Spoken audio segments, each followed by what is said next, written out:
नमस्कार दोस्तों, स्वागत है आप सभी का एक बार फिर बिंदास खबरें में। जी हां, आपको बता दें कि देश और दुनिया से जुड़ी बेहद बड़ी और अहम खबरें निकल कर आ रही हैं। जानेंगे एक एक करके विस्तार से, लेकिन इससे पहले अगर आप भी चाइनीज सामान का बहिष्कार करते हैं तो इस वीडियो को लाइक कीजिए और देखते रहिए।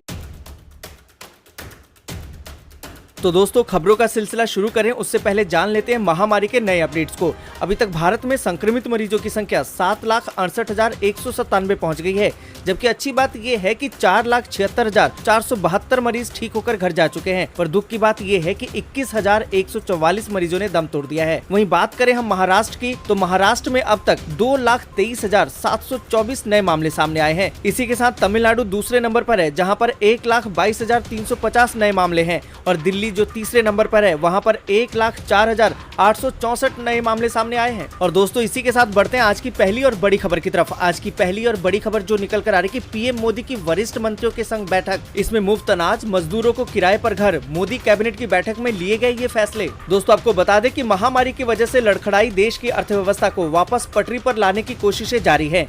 केंद्र सरकार तमाम ऐसे कदम उठा रही है ताकि देश की अर्थव्यवस्था को फिर से रफ्तार मिल सके। देश के प्रधानमंत्री नरेंद्र मोदी इस मामले में स्वयं भी काफी रुचि ले रहे हैं। बुधवार को ही पीएम नरेंद्र मोदी ने वरिष्ठ मंत्रियों के साथ एक वर्चुअल मीटिंग बुलाई। आपको बता दें कि कैबिनेट बैठक में लिए गए फैसलों की जानकारी केंद्रीय मंत्री प्रकाश जावड़ेकर ने प्रेस कॉन्फ्रेंस में दी।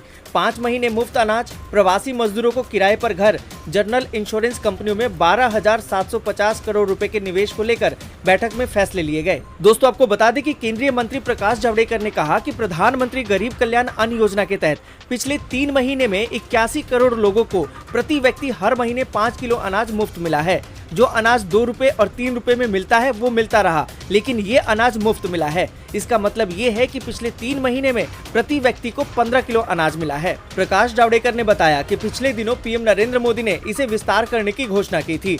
आज मंत्रिमंडल ने उसको लागू किया है। जुलाई, अगस्त, सितंबर, अक्टूबर, नवंबर तक ये योजना लागू रहेगी, जिसमें एक व्यक्ति को 5 किलो मुफ्त अनाज मिलेगा। दोस्तों, आपको बता दें कि प्रकाश जावड़ेकर ने कहा कि प्रधानमंत्री आवास योजना के तहत 107 शहरों में 1,08,000 छोटे मकान बनकर तैयार हैं।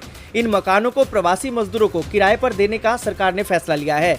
मजदूरों को किराए पर सस्ता मकान नहीं मिलता था, लेकिन अब सरकार ने उनके लिए ये फैसला लिया है। उन्होंने आगे बताते हुए जानकारी दी कि देश में 3 जनरल इंश्योरेंस कंपनियां हैं। सरकार इनमें 12,750 करोड़ रुपए का निवेश भी करेगी। दोस्तों, आगे बढ़ने से पहले वीडियो को लाइक और शेयर जरूर कर दें। अगर अभी तक आपने चैनल को सब्सक्राइब नहीं किया है तो सब्सक्राइब करें, बेल के आइकन को दबाएं, ऑल नोटिफिकेशन को जरूर ऑन करें। और इसी के साथ बढ़ते हैं अगली बड़ी खबर की तरफ। अगली बड़ी खबर जो निकल कर आ रही कि राहुल गांधी ने पीएम मोदी को लिया आड़े हाथों, कहा कि हर किसी को खरीदा नहीं जा सकता। दोस्तों, आपको बता दें कि मोदी सरकार ने गांधी परिवार से जुड़े 3 ट्रस्टों की जांच के लिए एक समिति गठित की है। सरकार के इस कदम के बाद कांग्रेस के पूर्व अध्यक्ष राहुल गांधी काफी आक्रामक हो गए। उन्होंने प्रधानमंत्री नरेंद्र मोदी को आड़े हाथों लिया। उन्होंने कहा कि जो सच से मुकाबला करते हैं उनकी कोई कीमत नहीं होती और उन्हें धमकाया नहीं जा सकता। दोस्तों, आपको बता दें कि राहुल गांधी ने ट्वीट किया कि मिस्टर मोदी मानते हैं कि दुनिया उनके जैसी है। उन्हें लगता है कि हर किसी की कोई कीमत होती है और उसे धमकाया जा सकता है। वह कभी नहीं समझेंगे कि जो सच के लिए मुकाबला करते हैं उनकी कोई कीमत नहीं होती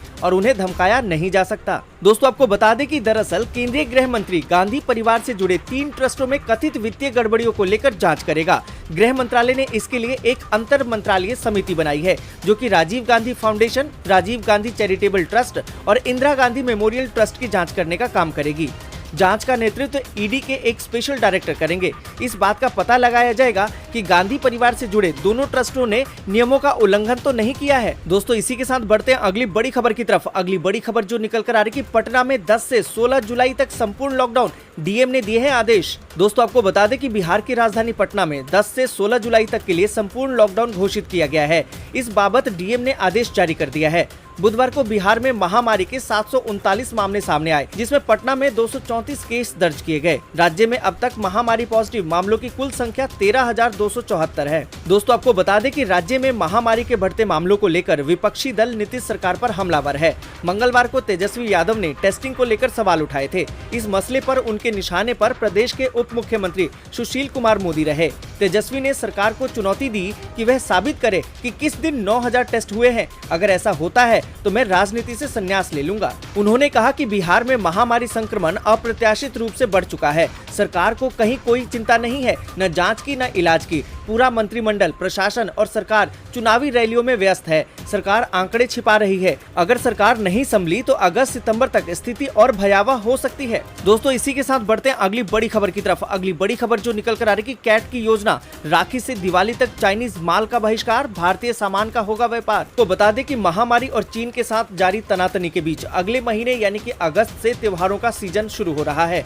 त्योहारों का ये सीजन नवंबर तक चलेगा। इस दौरान राखी, जन्माष्टमी, गणेश उत्सव, नवरात्रि, दुर्गा पूजा, धनतेरस, दिवाली, भैया दूज, छठ और तुलसी विवाह जैसे त्योहार मनाए जाएंगे। इन त्योहारों में भारतीय सामानों की पर्याप्त उपलब्धता सुनिश्चित करने के लिए रिटेल कारोबारियों के संगठन कैट ने एक विस्तृत योजना बनाई है। कैट ने देश के सभी व्यापारी संगठनों को इस संदर्भ में संदेश जारी किया है। कैट की ओर से जारी एक प्रेस विज्ञप्ति में कहा गया है कि संगठन आगामी त्योहारों में उपयोग में आने वाली वस्तु की एक सूची तैयार कर रहा है। संगठन के मुताबिक यह सूची 11 नवंबर तक तैयार हो जाएगी। दोस्तों, आपको बता दें कि प्रेस विज्ञप्ति के मुताबिक कैट ने देश के सभी प्रदेशों में काम कर रहे कैट के राज्य स्तरीय टीम तथा अन्य प्रमुख व्यापारी संगठनों को ये सलाह दी है कि वे इन त्योहारों से संबंधित भारतीय सामान बनाने वाले निर्माता, कारीगर, लघु उद्योग, कुम्हार, महिला उद्यमी, स्वयं उद्यमी, स्टार्टअप, इन सब से संपर्क करके एक डेटा इकट्ठा करें कि उनके राज्य में कितनी मात्रा में ये सामान बनते हैं। साथ ही खपत को लेकर भी डेटा इकट्ठा करने को कहा गया है।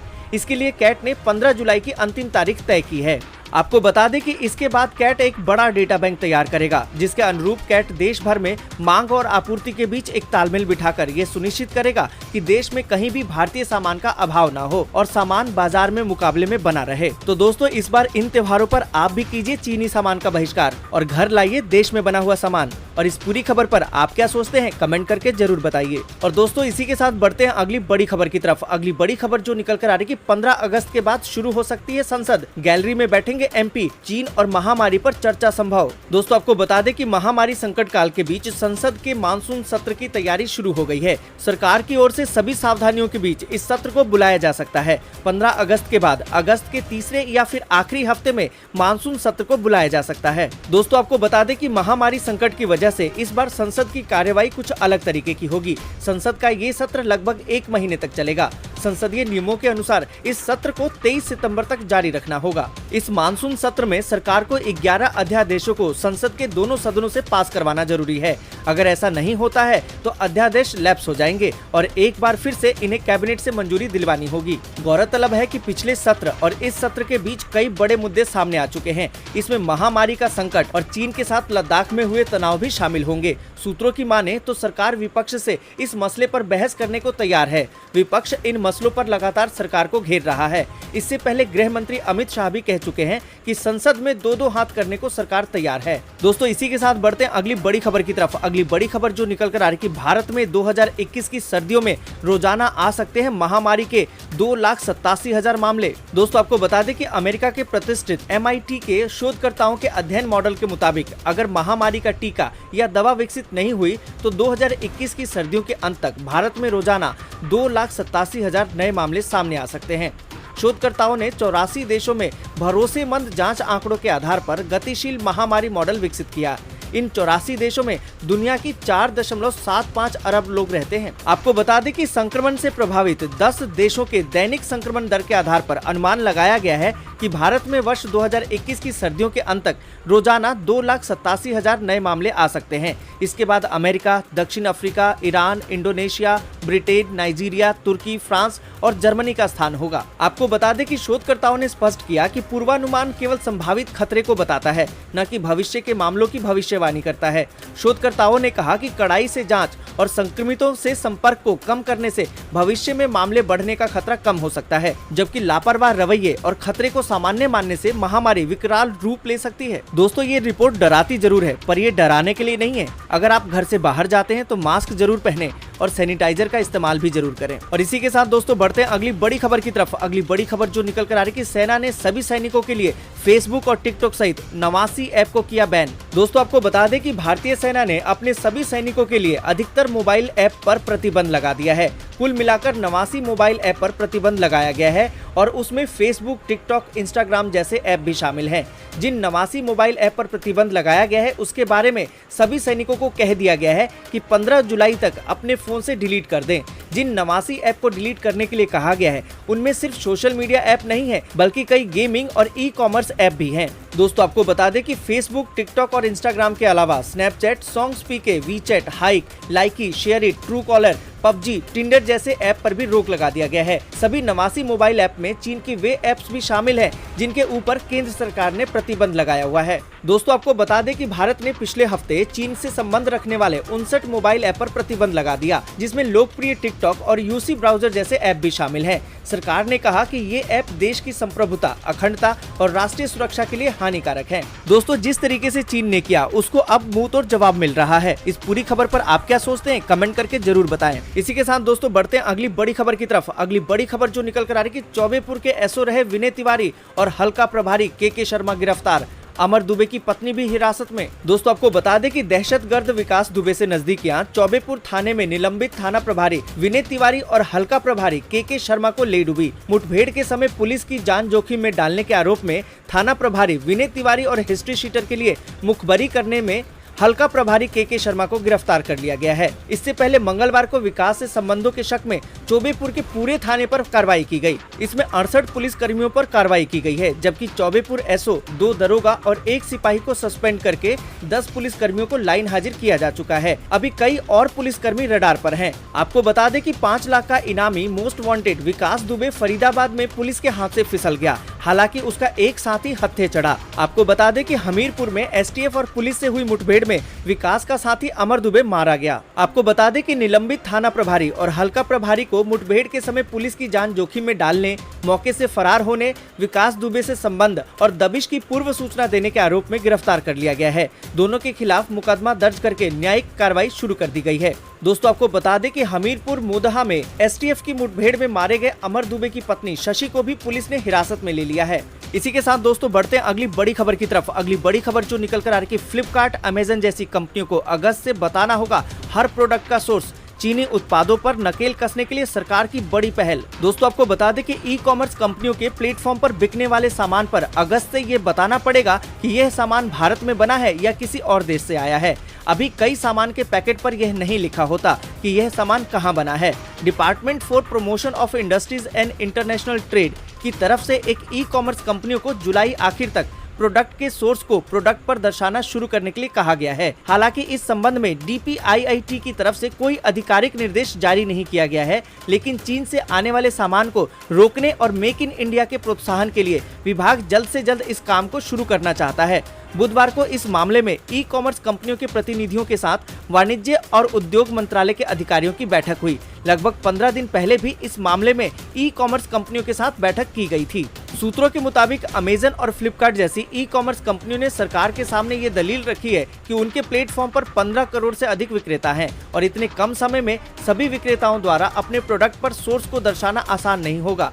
ई-कॉमर्स कंपनियों ने कहा कि वे उन विक्रेताओं को टेक्निकल सपोर्ट मुहैया करा सकती हैं, बाकी का काम विक्रेता का होगा। ऐसे में पूरी जानकारी जुटाकर प्रोडक्ट पर सोर्स को लिखना या दर्शाने के काम को सुचारू होने में कम से कम 2 से 3 महीने लग सकते हैं। दोस्तों आपको बता दें कि प्रोडक्ट के सोर्स का मूल पता करने पर भी असमंजस बरकरार है। कई ऐसे प्रोडक्ट हैं जिनके कच्चे माल कई देशों से आते हैं और फिर उसे भारत में असेंबल किया जाता है। हालांकि बैठक में इस बात को साफ कर दिया गया है कि भारत में असेंबल होने वाले प्रोडक्ट को मेक इन इंडिया की श्रेणी में रखा जाएगा। तो दोस्तों आप भी कमर कस लीजिए, कभी भी ऑनलाइन सामान खरीदे तो उसके सोर्स को जरूर पता करें, यानी कि वो बना कहाँ है। इसी के साथ दोस्तों बढ़ते हैं अगली बड़ी खबर की तरफ। अगली बड़ी खबर जो निकल कर आ रही है, अब गोवा में भी महामारी मरीजों का प्लाज्मा थेरेपी से होगा इलाज, तैयारी शुरू। दोस्तों आपको बता दें कि गोवा में अगले हफ्ते से प्लाज्मा थेरेपी के जरिए महामारी के गंभीर मरीजों का इलाज शुरू किया जाएगा। मुख्यमंत्री प्रमोद सावंत ने बुधवार को इस बारे में जानकारी दी है। सावंत ने कहा कि स्वास्थ्य विभाग मौजूदा ब्लड बैंक में प्लाज्मा स्टोरेज सुविधा बनाने की प्रक्रिया में लगा हुआ है। सावंत ने यहां संवाददाताओं से बात करते हुए कहा, हम इस पे काम कर रहे हैं और जो महामारी से ठीक हुए व्यक्ति हैं उनसे प्राप्त प्लाज्मा से महामारी के रोगियों का उपचार किया जाएगा और ये उपचार अगले सप्ताह शुरू हो जाएगा। और इसी के साथ दोस्तों बढ़ते हैं अगली बड़ी खबर की तरफ। अगली बड़ी खबर जो निकल कर आ रही है, विशेषज्ञ बोले महामारी के हवा में फैलने से घबराने की नहीं है जरूरत, लंबे समय तक पहने मास्क। दोस्तों आपको बता दें कि महामारी को लेकर विश्व स्वास्थ्य संगठन यानी कि WHO द्वारा जारी की गई नई रिपोर्ट में कहा गया है कि महामारी हवा में फैलता है। अब इस पर एक्सपर्ट ने कहा है कि लोगों को नए शोध के निष्कर्षों से घबराने की जरूरत नहीं है, क्योंकि महामारी हवाई है। क्योंकि अध्ययन 200 से अधिक वैज्ञानिकों के समूह द्वारा किया गया है। केवल यह बताता है कि हवा में कम से कम अस्थायी रूप से हो सकता है और इसका मतलब ये नहीं है कि रोगजनक सभी पर उड़ रहे हैं और सभी को संक्रमित करेंगे। दोस्तों आपको बता दें कि CCMB के निदेशक राकेश मिश्रा ने कहा कि इसका मतलब है कि लोगों को अधिक समय तक मास्क पहनना चाहिए और अन्य सावधानी बरतते रहना चाहिए, कि जैसे कि महामारी को दूर रखने के लिए शारीरिक दूरी का पालन करें। और दोस्तों इसी के साथ बढ़ते हैं अगली बड़ी खबर की तरफ। अगली बड़ी खबर जो निकल कर आ रही है, LAC पर पेट्रोलिंग पॉइंट 15 से 2 किलोमीटर पीछे हटी चीनी सेना, भारत की है पैनी नजर। दोस्तों आपको बता दें कि पूर्वी लद्दाख में लाइन ऑफ एक्चुअल कंट्रोल यानी कि LAC पर तनाव धीरे धीरे कम होता नजर आ रहा है। पेट्रोलिंग पॉइंट 15 पर भारत और चीन की सेनाओं के बीच डिसएग्रीमेंट की प्रक्रिया पूरी हो गई है। आर्मी के सूत्रों के मुताबिक चीन की सेना 2 किलोमीटर पीछे चली गई है। इस बात की भी संभावना जताई जा रही है कि चीनी सेना हॉट स्प्रिंग में पेट्रोलिंग पॉइंट 17 और 17A से भी पीछे हटने की प्रक्रिया शुरू कर देगी। अगले 2 से 3 दिनों में इन जगहों से दोनों देशों की सेनाएं पीछे हट जाएंगी। इससे पहले चीनी सेना पेट्रोलिंग पॉइंट 14 से करीबन 2 किलोमीटर पीछे हटी थी। तो दोस्तों आज के लिए बस इतना ही। वीडियो को लाइक और शेयर जरूर कर दें। अगर अभी तक आपने चैनल को सब्सक्राइब नहीं किया है तो सब्सक्राइब करें, बेल के आइकन को दबाएं, ऑल नोट